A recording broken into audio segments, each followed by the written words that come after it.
आपण पाहत आहात लोकप्रबोधन, सर्वसामान्य जनतेचा हक्काचा न्यूज चॅनल। एक 5 पॉइंट अजेंडा, 5 डिमांड ज्या आमचा एक्झाम मॅनिफेस्टो असणार आहे, त्याच्यात आता मी तुम्हाला वाचून दाखवतो त्या डिमांड्स काय असणार आहे। पेपर लीक जेव्हा जेव्हा होईल तेव्हा प्रत्येक स्टुडंटला 10,000 देण्यात यावे। जर एखादी परीक्षा ऐन वेळी कॅन्सल झाली, लीक झाली किंवा पुढे ढकलली गेली तर विद्यार्थ्यांचा ट्रेन, बस, राहण्याचा खर्च आणि मानसिक त्रासाची भरपाई म्हणून सरकारने प्रत्येक विद्यार्थ्याला ताबडतोब 10,000 दिले पाहिजे।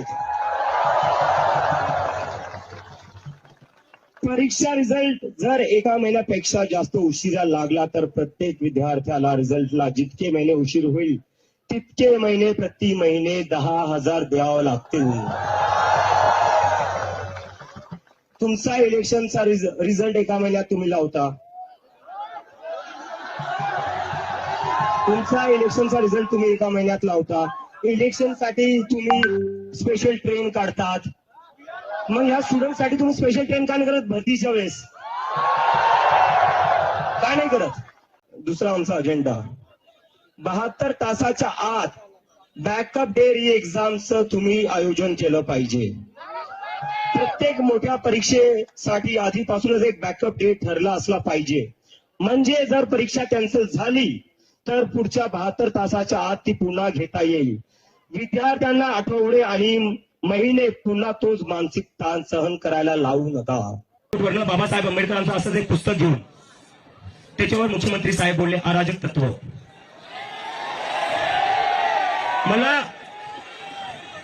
मला मुख्यमंत्री साहेबांना विचारायचं आहे, जे डॉक्टर बाबासाहेब आंबेडकरांना फॉलो करतात ते अराजक आहे का?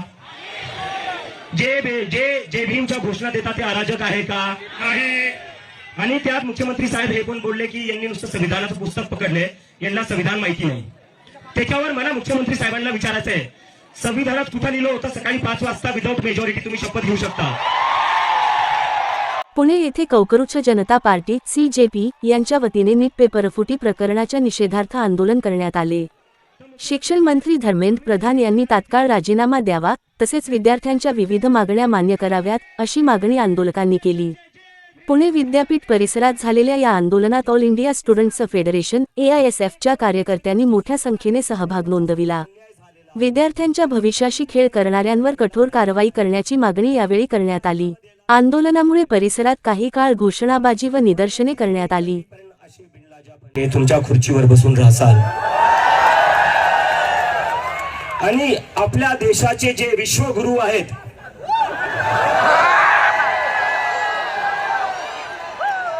जे महामानव आहेत, मला त्यांना एक प्रश्न विचारायचा आहे। तुमच्यासाठी हे 1 करोड स्टुडंट्स महत्वाचे का तुमचा एक इनकॉम्पिटेंट मिनिस्टर महत्वाचा आहे? तुम्हाला निवड करावं लागेल। जर तुम्ही त्यांना काढणार नाही तर उद्या तुमचं ट्रान्सफर करण्यात येईल।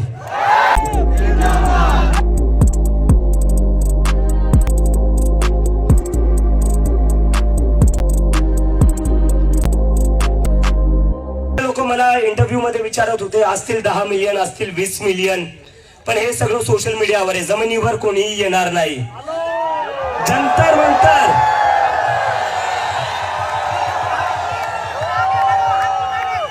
जंतर मंतरवर जेव्हा मी गेलो तेव्हा पूर्ण जंतर मंतर भरलेलं होतं।